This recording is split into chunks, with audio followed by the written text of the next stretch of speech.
how do I feel about MMA? Well, I think it is good in one aspect because, before people weren't sharing as much. They were, my style, my system, my training method is better than your training method. They were kind of sheltered within their dojos or within their schools. And it became obvious through constant contact with other people that, maybe your skill set wasn't as complete as you may have imagined in the beginning. Okay, here I am working out with a good friend of mine who is a Shotokan karate stylist, and I'm exposing him to this training methodology, and although he has a background in wrestling, he seems to be a little unfamiliar with the tools at least used in this way. I'm using my Wing Chun Chi Sao, Chi Sun ground training, at least the way that I teach it, and exposing him to the idea that in order to use your tools in this range, you have to get there and train it. Now, in my personal opinion, Wing Chun fits in very well with today's modern martial art philosophy and martial art scene. It contains all of the tools in all of the ranges. You have from long range kicking to close range kicking and striking and punching, elbow, knees, headbutts, the trapping, grappling, and which is just a form of trapping, and the groundwork. Wing Chun contains all of it if it's taught correctly.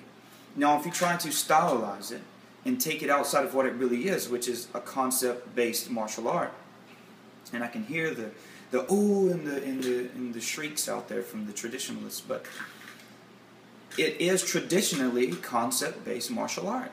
Sure, we do have tools and techniques selective and unique to Wing Chun, Tan Sao, Bong Sao, different things like that, but they're just moments in time, transitional movements designed to enhance reflex attributes, perceptual awareness, reflex timing, things like that.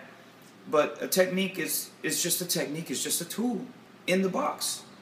You have to train it and use it in many different ways in order to understand it. Okay, yeah, in Hong Kong, if you were using it against guys fighting just like you, or fighting like the Japanese karateka or the traditional kung fu stylists where they're very low and they're doing different motions, then you are doing it one way, a very easy way in my opinion.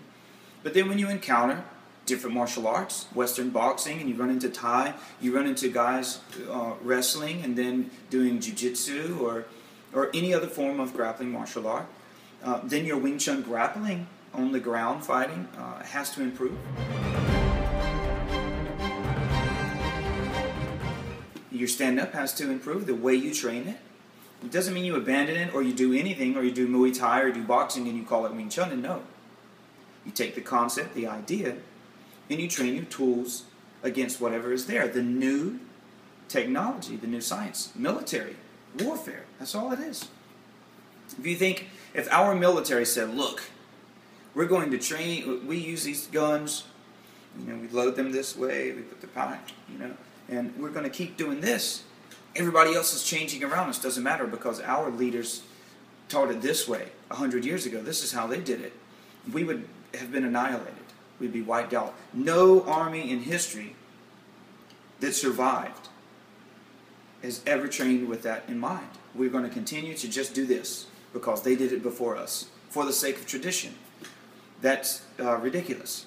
So Wing Chun fits in because it is designed to fit in, and it taught in a true way with an open-minded sifu. It's teaching the individual to adapt to the opponent. And if you can't use your tools against a guy who's really trying to elbow your teeth in, who's really going to try to take you down, who actually knows how to take you down, and once he's on the ground, he knows how to submit you in 400 different ways, go train with those people. Go take your art to the ground. Go take your art into the different realm with the boxing. And I have. Not only have I sparred with, I have all-out fought with boxers, jiu-jitsu people, Brazilian jiu-jitsu guys, Muay Thai fighters, people doing Aikido. But you learn from it. My first martial art teacher ever was my father. And the martial arts that he had studied were Aikido, great martial art, and Kung Fu systems. He studied under a guy named Charles Richardson from Virginia. And my father happened to be very skilled at both of those particular arts. So my brother and I, we were both training with him when we were very young.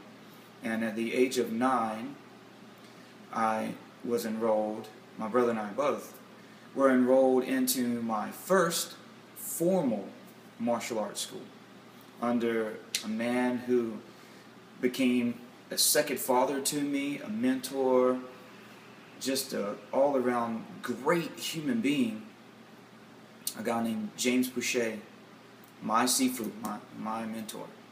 And he still actually, he comes to me now to train a lot. And I don't, when I say he comes to me, I mean, I went a little bit into the Wing Chun a little further, so he comes to me and we share an update, and his fitness level is just unbelievable. Unbelievable.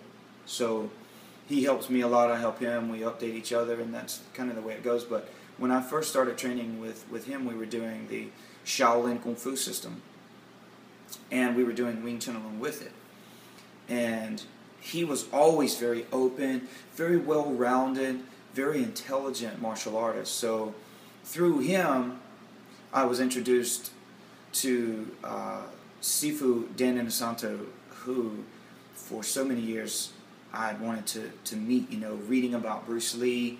Obviously, Bruce Lee died in the same decade that I was born, but before I was actually born. Bruce died in 73 and I was born in 77.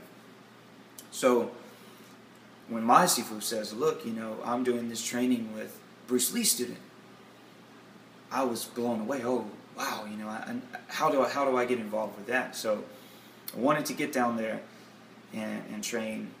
He was coming to Atlanta for these seminars with another gentleman by the name of Francis Fong, who is my current Sifu in Wing Chun, another supreme martial artist. But because of those introductions, it changed the way that I was thinking. But to back up just a little, I learned Shaolin Kung Fu, and I learned the 5 animals, learning the Wing Chun. So my first certification in the martial arts, you know, if you want to talk about black belt, black sash, being certified to teach, the title of Sifu, the traditional Kung Fu Chinese term for teacher, it came from Sifu James Boucher, who was a phenomenal martial artist, a great instructor, well-rounded. As soon as the Gracies were on the scene, he was, hey, calling me, check this out. The Gracies, they have their stuff. You need to see it. Let's do it. Let's get involved. We were always cross-training, and this was before the Ultimate Fighting Championship became super popular. But because of people like the Jeet Kune Do community who were cross-training, and we were always circulating with those people, they were in everybody's world. They were like, as soon as someone came on the scene, they knew them. They sought them out. And he kept that philosophy. So he brought Muay Thai into our Shaolin school. He brought the Filipino martial arts into our Shaolin school in the little small town in which we were living. So he was a massive influence in my life. And then from here, introduction, Sifu Dan Inosanto, someone with whom I continue to train. You know, seminars. I'm not a private or personal student. I don't live at his house, and we don't hang out together. But over the years, over a period of many years, 15, 16, 17 years now. Actually, wow, I'm 35, so going on 20 years through seminars, instructor conferences, things like that. I've been a student of Francis Fong, Dan Inosanto, Chai Sirasut, who practically brought Muay Thai to America. And just great. And then meeting the Machado brothers, the Gracies, all through this one little introduction into the Shaolin Kung Fu Institute.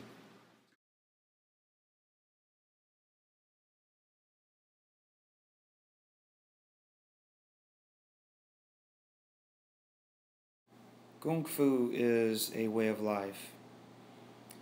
To use a non-Chinese term, the Japanese called it Bushido, you know, the warrior's way. And you have to pay respect to the tradition and the people before you. and you have to build on it. And that is the greatest respect that you can show to them.